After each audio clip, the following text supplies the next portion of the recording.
que j'ai l'impression qu'on n'a pas tout compris. D'abord, remercier Jean-Roger Davin. C'est à la fois une ville sportive et un maire sportif.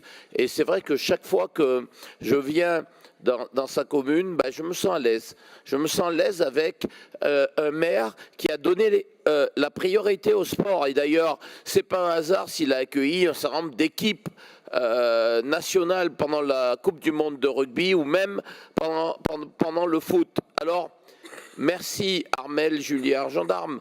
Tu as raison dans tout ce que tu dis, sauf sur un point. Il n'y a pas d'atterrissage, il y a une accélération. Parce que la vérité, c'est que c'est un budget en trompe-l'œil. Là, je peux le dire, maintenant que les choses sont faites. Je vous l'ai dit, en novembre, je fais voter 35 millions d'euros. Quand le budget de n'importe quelle autre région se situe entre 0 et 10 millions d'euros aujourd'hui, allez chercher les autres régions et allez voir ce qu'ils font chaque année. 35 millions sur une seule CP. Ça ne vous a pas parlé? Vous n'avez pas vu ce que j'ai fait? Vous n'avez pas vu que les Jeux Olympiques, nous aurions dû financer la Solidéo? J'ai récupéré une partie du budget. Vous n'avez pas vu qu'il y a eu des transferts de lignes? En réalité, comme vous ne bossez pas, Monsieur Camara, comme vous ne bossez jamais, Monsieur Camara, eh bien, Monsieur Camara, vous ne voyez rien. Et quant à vous, Madame Bouhabib, la dernière fois, en commission thématique, vous m'avez interrogé sur un truc totalement abscon. Vous m'avez dit, mais Monsieur Karam, vous n'aurez pas assez de crédit de paiement et vous n'aurez pas... Pardon, la région a toujours assumé ses responsabilités.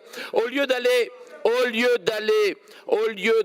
voir sur le fond notre politique, ben vous êtes attaché à quoi? À la technique budgétaire. La technique budgétaire de Bercy. Ben, rejoignez le gouvernement, vous allez pouvoir vous amuser sur cette technique budgétaire. Alors, pardon de vous le dire, nous sommes la région aujourd'hui avec une politique sportive qui est auquel toutes les fédés rendent hommage. 25 fédés aujourd'hui soutenus. Posez-leur la question. Ils disent et citent la région en exemple en disant on aurait souhaité que l'État ait la même politique que la région Île-de-France. Vous vous rendez compte?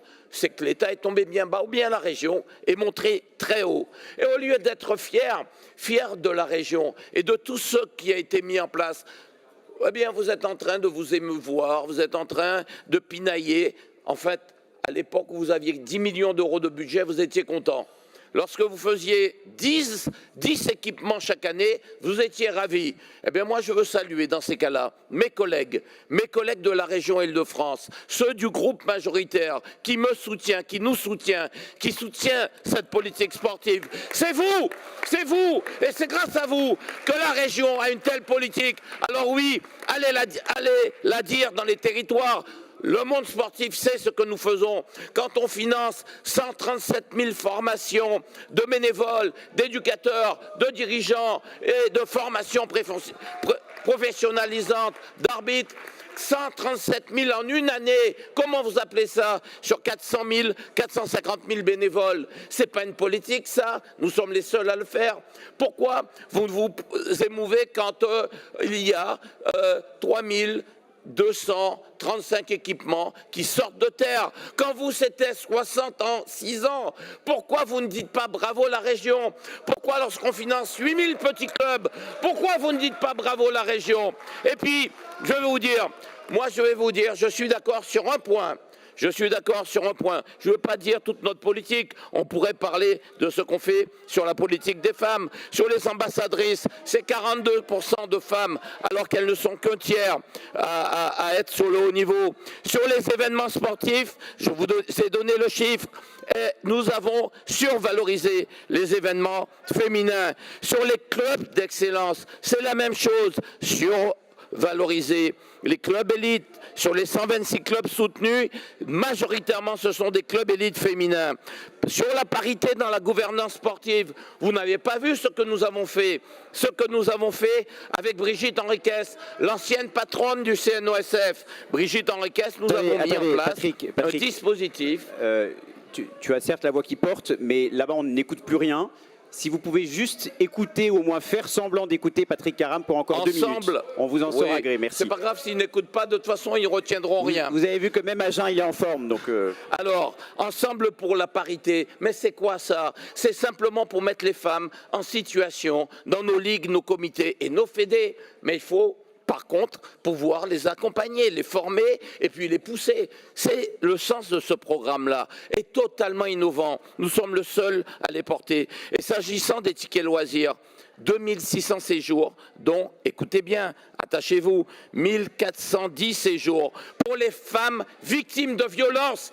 À quel moment vous avez fait ça? À quel moment vous avez mis des séjours de répit pour ces femmes et ces enfants qui sont massacrés? À quel moment vous vous êtes dit, mais formidable, c'est génial? Vous ne le faites pas. Eh bien, je veux vous dire sur quoi nous avons une vraie différence et je le concède, je le reconnais. C'est notre politique sur la lutte contre la radicalisation, contre les discriminations. C'est notre politique aujourd'hui avec les lanceurs d'alerte. C'est parce que la région Île-de-France, sur ces questions de laïcité et de dérive, la région Île-de-France est motrice. Aujourd'hui, elle donne l'exemple à l'État. Le racisme, l'homophobie, la violence, les violences sexuelles, ça ne passe pas par la région Île-de-France. Et à chaque fois, je peux vous le dire, nous sommes intransigeants. Alors oui, le dialogue se fait avec les fédés, les ligues et les comités. Ça se fait avec eux. Je ne le mets pas sur la place publique, mais je peux vous dire que quand la région s'exprime, elle est écoutée.